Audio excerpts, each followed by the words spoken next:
ಜೈ ಶ್ರೀರಾಮ್. ನಾನು Ajit ಮೊಪ್ನಳ್ಳಿ. Welcome to ಶುಂಠಿ ಕಷಾಯ. ಬಂದ ನೋಡು ಡಿಕೆ ಸಾಹೇಬ.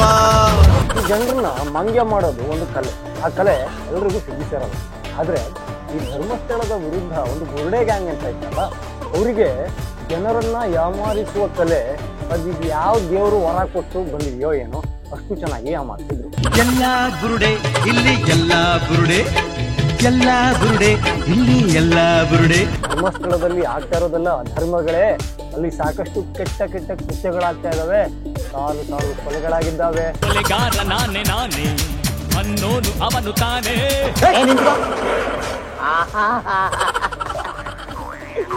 ಏನೋ ಕಂದಲೆ, ಏನೋ ಏನೋ ಏನೋ ಏನ್ ಸ್ಮಾರ್ಟ್ ಆಗಿದ್ರಲ್ಲಿ. ಆಫ್ರಿಕಾದಿಂದ ನಡ್ಕೊಂಡೇ ಬಂದ್ಬಿಟ್ಟೇನೋ.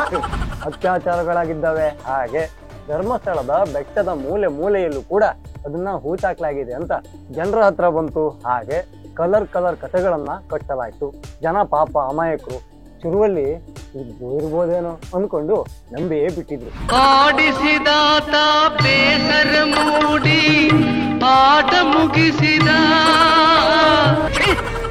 ಇದೊಂದು ಬದುಕಿ, ಇದೊಂದು ಜನ್ಮವೇ, ಎಂತಹ ದುರ್ವಿಧಿ, ಇದೆಂತಹ ದುರ್ವಿಧಿ. ಆದ್ರೆ ಇವಾಗ ನಿಮ್ಗೆ ಗೊತ್ತಾಗಿದೆ ಏನಾಗಿದೆ ಅಂದ್ರೆ, ಆ ಬುರುಡೆ ಗ್ಯಾಂಗ್ಗೆ ಬುಡಕ್ಕೆ ಬಂದಿದೆ. ಹಾಗಾಗಿ ತಾವು ಹಾಕಿದ್ದ ಕೇಸನ್ನ ವಾಪಸ್ ಮಾಡಿ ಅದನ್ನ ರದ್ದು ಮಾಡಿ ಅಂತ ಈಗ ಅವರೇ ಅರ್ಜಿಯನ್ನ ಹಾಕಿದ್ದಾರೆ. ಸುಳ್ಳೇ ಸುಳ್ಳು, ಈ ಭೂಮಿ ಮ್ಯಾಲೆ ಎಲ್ಲ ಸುಳ್ಳು. ಈಗ ಇಲ್ಲಿ ಮಂಗ್ಯ ಆಗಿದ್ದು ಜನರು ಮಾತ್ರನ? ಕೋತಿ ಅಂತ ಕರಿತಾ ಇದ್ರ. ಪೊಲೀಸ್ ಇಲಾಖೆ ಅಲ್ವಾ, ಸರ್ಕಾರ ಅಲ್ವಾ? ಎಷ್ಟೊಂದು ವೇಸ್ಟ್ ಆಗಿದೆ ಅಂದ್ರೆ ಲೆಕ್ಕ ಹಾಕ್ತಾ ಹೋದ್ರೆ ಮುಗಿಯೋದೇ ಇಲ್ಲ.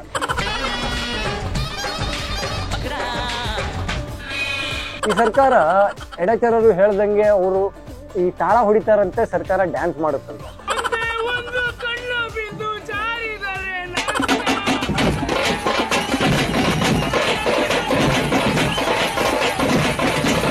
ಹಾಗಾಗಿ ಆ ಸರ್ಕಾರ ಏನ್ ಮಾಡ್ತು, ಒಂದು SIT ಯನ್ನ ರಚನೆ ಮಾಡ್ತು.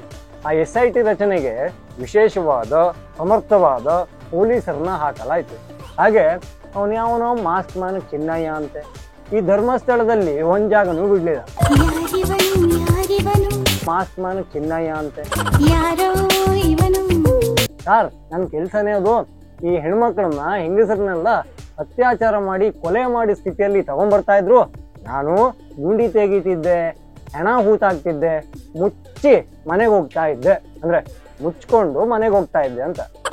ಬಾರೋ ಅಪರೂಪದ ಮುಳ್ಳಂದಿ ಬಾಬಾ. ಗುಂಡಿಯನ್ನ ಮುಚ್ಕೊಂಡು ಮನೆಗೆ ಹೋಗ್ತಾ ಇದ್ದೆ ಅಂತ ಹೇಳಿದ್ದ.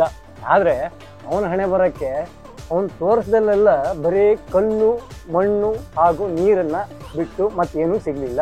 ಧರ್ಮೇಂದ್ರ, ಏನಾದ್ರು ಕ್ಲೂ ಸಿಕ್ತಾ? ಕ್ಲೂ ಅಲ್ಲ, ಫುಲ್ಲು ಸಿಕ್ತು. ಅಣ್ಣ, ಬೇರೆ ಯಾವ್ದಾರು ಬಾಡಿ ಸಿಗುತ್ತೆ ಹುಡುಕಣ್ಣ. ಇರೋದ್ರಲ್ಲಿ ಇದೊಂದೇ ಚಂದ ಇರೋದು. ಇನ್ನೊಂದು ಉಂಟು, ಆದ್ರೆ ಎಡಗೈ ಇಲ್ಲ, ತರ್ಲ. ಹಾಗೆ ಆ ಬುರುಡೆ ಹಿಡ್ಕೊಂಡು ಹೋಗಿದ್ರಂತೆ.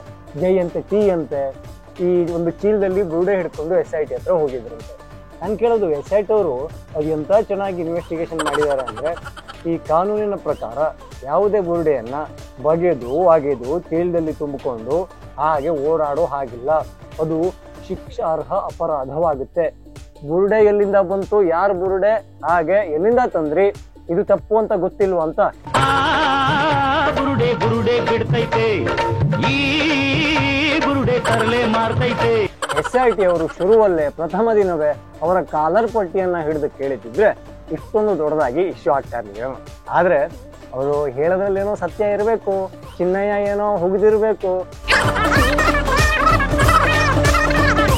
ಸ್ವಲ್ಪ ಹಿಂಗ್ ನೋಡು, ಅದ್ಯಾಕೆ ಹಿಂಗ್ ನೋಡ್ತೀಯ? ಈ ವೀರೇಂದ್ರ ಹೆಗ್ಗಡೆ ಅವರ ಕೈವಾಡ ಇರಬಹುದು ಅಂದ್ಕೊಂಡು ಅವ್ರು ಹೇಳಿದ್ದಕ್ಕೆಲ್ಲ ಕುಣಿದು ಆಮೇಲೆ ನಾವು ಕೂಡ ಯಾಮಾರಿದ್ದೀವಿ, ನಮ್ಮನ್ನು ಕೂಡ ಮಂಗ್ಯ ಮಾಡಿದ್ದಾರೆ ಅನ್ನೋ ತರದಲ್ಲಿ SIT ನಿಂತ್ಕೊಂತು. ಈಗ ಅಲ್ಲಿ JCB ಯನ್ನ ತರಲಾಯ್ತು, ಬೇರೆ ಬೇರೆ ಮಿಷಿನ್ಗಳನ್ನ ತರಲಾಯ್ತು. ಅದರದ್ದು ಖರ್ಚು ಯಾರು ಭರಿಸ್ತಾರೆ? ಪೊಲೀಸರ ಎಷ್ಟೊಂದು ಶ್ರಮ ವೇಸ್ಟ್ ಆಯ್ತು, ಎಷ್ಟೊಂದು ಚರ್ಚೆಗಳಾಯ್ತು. ಧರ್ಮಸ್ಥಳದ ಮೇಲೆ, ನಮ್ಮ ಹಿಂದೂ ಶ್ರದ್ಧಾ ಕೇಂದ್ರದ ಮೇಲೆ ಎಷ್ಟೊಂದು ಅಪನಂಬಿಕೆ, ಅಪಪ್ರಚಾರ, ಕಳಂಕವನ್ನು ಹಚ್ಚಲಾಯ್ತು. ಅದೆಲ್ಲದಕ್ಕೆ ಶಿಕ್ಷೆ ಆಗ್ಬೇಕಲ್ವಾ? ಖಂಡಿತ ಆಗ್ಬೇಕಾಗತ್ತೆ. ನಾನು ಕಣ್ಣೆದ್ರಿಗೆ ಇದ್ರೆ ಶೂಟ್ ಮಾಡಿ ಸಾಯಿಸ್ಬಿಡ್ತೀನಿ. ಇರಿಟೇಷನ್ ಕಣ್ರಿ, ಕಳ್ಸಿ ಆಚೆ. ಆದ್ರೆ ಈಗ ಶಿಕ್ಷೆಯ ಭೀತಿಯಲ್ಲಿರುವ ಬುರುಡೆ ಗ್ಯಾಂಗ್ ಏನ್ ಮಾಡಿದೆ, ಸರ್ ನಾವೊಂದು ಕೇಸ್ ಕೊಟ್ಟಿದ್ವಲ್ಲ ಅದು ತೆಗೆದ್ಬಿಡಿ, ಅದು ನಮಗ್ ಬೇಡ ಅದು ಅನ್ನೋ ತರದಲ್ಲಿ ಹೇಳ್ತಾ ಇದೆ. ಅಂದ್ರೆ ನಾವು ಸಾಕ್ಷ್ಯವನ್ನ ಕೊಡುವ ಯಾವುದೇ ಜವಾಬ್ದಾರಿ ನಮ್ಮ ಮೇಲಿಲ್ಲ, ನಾವು ಆರೋಪಿಗಳಲ್ಲ. ಹಾಗಾಗಿ ಇದೊಂದು ಕೇಸಿನಿಂದ ನಾವು ವಿಮುಖರಾಗ್ತಿದ್ದೀವಿ ಅನ್ನೋ ತರದಲ್ಲಿ ಹೇಳ್ತಾ ಇದೆ.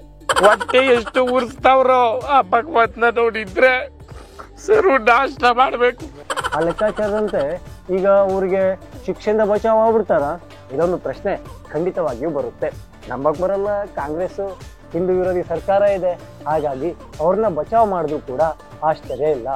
ಏನು ಚುನಾವ್ ಹೇಳಿರ್ತೀವಪ್ಪ, ಹೇಳದಂತೆ ನಡ್ಕೊಳಕ್ಕಂತ.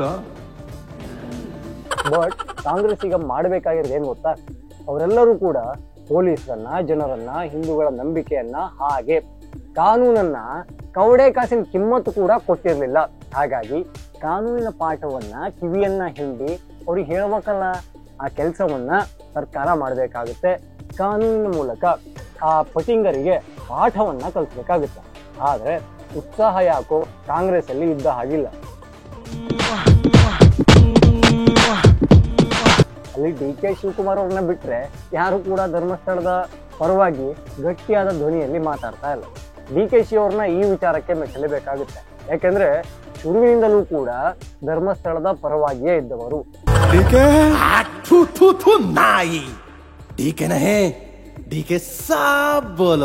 ಧರ್ಮಸ್ಥಳದ ವಿರುದ್ಧ ಷಡ್ಯಂತ್ರ ಆಗ್ತಾ ಇದೆ ಅಂತ ಓಪನ್ ಆಗಿ ಹೇಳಿದ್ದಾರೆ. ನಿನ್ನೆ ಕೂಡ ಮಾತಾಡಿದ್ದಾರೆ.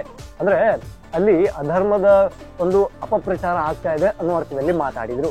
ಆದ್ರೆ ಬಾಕಿ ಲೀಡರ್ಗಳು ಪಿಟಕ್ ಅನ್ನಲ್ಲ. ಅದೇ ಬೇರೆ ಯಾವ್ದಾದ್ರು ಧರ್ಮೀಯರ ಯಾವ್ದಾದ್ರು ವಿಚಾರ ಆಗಿದ್ರೆ ಕಾಂಗ್ರೆಸ್ ಅವರು ಹಿಂಗೆ ಏರ್ಸ್ಕೊಂಡ್ಬಂದು ಮಾತಾಡ್ತಾ ಇದ್ರೇನು. ಆದ್ರೆ ಅಲ್ಲಿರೋದು ಮಂಜುನಾಥ ಸ್ವಾಮಿ, ಅದು ಹಿಂದೂಗಳ ಶ್ರದ್ಧಾ ಕೇಂದ್ರ. ಕಾಂಗ್ರೆಸ್ನ ಎಲ್ಲ ಲೀಡರ್ಗಳು ಮಾತಾಡ್ತಾರ? ಖಂಡಿತ ಇಲ್ಲ. ಅವರಿಗೆ ಅವರದ್ದೇ ಆದ ಒಂದಿಷ್ಟು ಲಿಮಿಟೇಷನ್ಸ್ ಇದಾವೆ.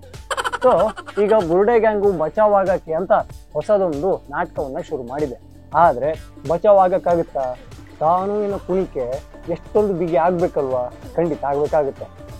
ಅವನು ಸಾಬ್ರು ಸಮೀರ್ ಬಂದಂತೆ ಒಂದು ವಿಡಿಯೋ ಮಾಡದಂತೆ ಧರ್ಮಸ್ಥಳದ ವಿರುದ್ಧ ಇನ್ನಿಲ್ಲದ ಮಾತನ್ನ ಆಡಿದಂತೆ. ಅದನ್ನ ನಂಬಿಕೊಂಡು ಅದನ್ನ ನೋಡ್ಕೊಂಡು ಒಂದಿಷ್ಟು ಯೂಟ್ಯೂಬರ್ಸು ಹಾಗೆ ಅವನ ತರಾನೇ ಧರ್ಮಸ್ಥಳ ವಿರುದ್ಧ ಅಪಪ್ರಚಾರದ ವಿಡಿಯೋಗಳನ್ನ ಮಾಡಿದಂತೆ.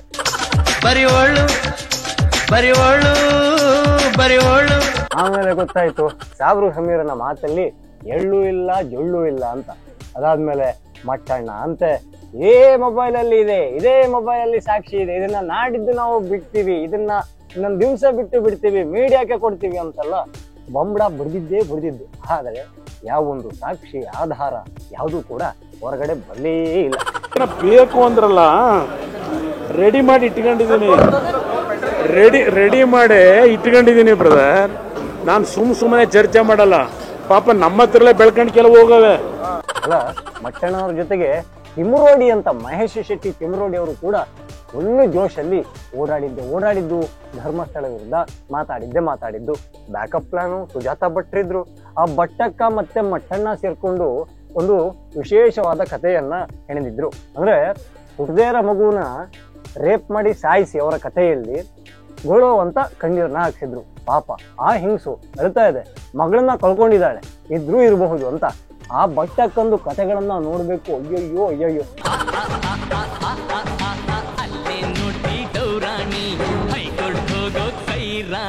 ಮೇಡಮ್, ನಿಮ್ ಸಪೋರ್ಟ್ ನಾನು ನೇಣು ಹಾಕೊಂಡು ಸಾಯ್ತೀನಿ. ಇಲ್ಲ ಅಂದ್ರೆ ನೀವು ನನ್ನನ್ನ ಫಾಲೋ ಮಾಡಿದೀವಿ ಅಂತ ಹೇಳ್ಕೊಂಡು ನಾನು ಇವಾಗ ನೇಣು ಹಾಕೊಂಡು ಸಾಯ್ಬೇಕಾಗುತ್ತೆ. ಅಲ್ಲ ಮೇಡಮ್, ನಾನು ನೇಣು ಹಾಕೊಂಡು ಸಾಯ್ತೀನಿ.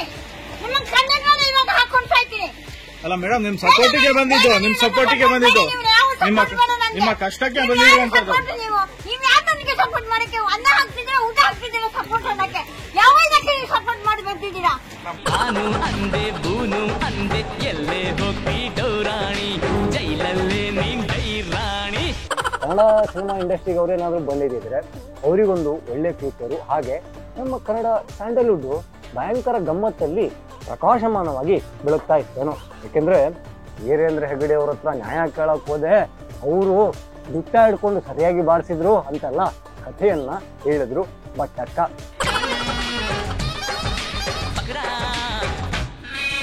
ಆಮೇಲೆ ಇದೇ ಇನ್ಸೈಡ್ ಟ್ರಸ್ಟ್ ಚಾನಲ್ ಅವರ ಮುಖವಾಡವನ್ನ ಕಳಚಿಟ್ಟಿತ್ತು. ಅನನ್ಯ ಭಟ್ ನಿಮ್ಮ ಮಗಳು ಅನ್ನೋ ಕತೆ ಸತ್ಯನಾ ಸುಳ್ಳ? ಸುಳ್ಳು ಸುಳ್ಳು ಸುಳ್ಳು. ಅಂದ್ರೆ ಈ ಭಟ್ಟಕ್ಕಂಗೆ ಮಕ್ಕಳೇ ಇಲ್ಲ, ಮಕ್ಕಳು ಹುಟ್ಟೇ ಇಲ್ಲ, ಆ ಹುಟ್ಟದೇ ಇರೋ ಮಗುನ ಸಾಯಿಸ್ಬಿಟ್ಟಿದ್ದಾರೆ ಅನ್ನೋದನ್ನ ಬಹಿರಂಗ ಮಾಡಿತ್ತು. ಅದು ತುಂಬಾ ಸೆನ್ಸೇಷನ್ ಕ್ರಿಯೇಟ್ ಮಾಡಿತ್ತು. ಎಲ್ಲಾ ಚಾನೆಲ್ಗಳಲ್ಲೂ ಕೂಡ ಇನ್ಸೈಡ್ ಟ್ರಸ್ಟ್ ನ ವರದಿ, ಇನ್ಸೈಡ್ ಟ್ರಸ್ಟ್ ನ ಇಂಟರ್ವ್ಯೂ ಬಂದಿತ್ತು. ನೀವು ಕೂಡ ನೋಡಿರ್ತೀರಾ. ಈಗ ಆ ಬುರುಡೆ ಗ್ಯಾಂಗ್ ಇದೆಯಲ್ಲ, ಬಚಾವಾಗಕ್ಕೆ ಇನ್ನಿಲ್ಲದ ಪ್ರಯತ್ನ ಮಾಡ್ತಾ ಇದೆ. ಹಾಗಾಗಿ ಸರ್ ನಾವೊಂದು ಕೇಸ್ ಕೊಟ್ಟಿದ್ವಲ್ಲ, ಅದನ್ನ ತೆಗೆದುಬಿಡಿ, ರದ್ದು ಮಾಡ್ಬಿಡಿ ಅಂತ ಒಂದು ಅರ್ಜಿಯನ್ನ ಹಾಕಿದೆ. ಆದ್ರೆ ಅವರನ್ನ ಇಲ್ಲಿಗೆ ಬಿಟ್ರೆ ಕಾನೂನನ್ನ ದೊಡ್ಡ ಜೋಕ್ ಆಗಿ ನಾವು ನೋಡಿದ ಹಾಗಾಗುತ್ತೆ. ಹಾಗಾಗಿ ಕಾನೂನು ಇದೊಂದು ಕೇಸನ್ನ ಗಂಭೀರವಾಗಿ ತಗೋಬೇಕು. ಇನ್ನೂ ಯಾರೆಲ್ಲ ಇನ್ಸೈಡ್ ಟ್ರಸ್ಟ್ ಚಾನಲ್ ಅನ್ನ ಸಬ್ಸ್ಕ್ರೈಬ್ ಆಗಿವೋ ಈ ಕೂಡಲೇ ಆಗಿ. ಹಾಗೆ ಎಲ್ಲಾ ವಿಡಿಯೋಗಳ ನೋಟಿಫಿಕೇಶನ್ ನಿಮಗೆ ಬೇಗ ಬರಬೇಕು ಅಂದ್ರೆ ಬೆಲ್ ಐಕಾನ್ ಅನ್ನ ಒತ್ತೋದನ್ನ ಮರಿಬೇಡಿ. ಜೈ ಶ್ರೀರಾಮ್.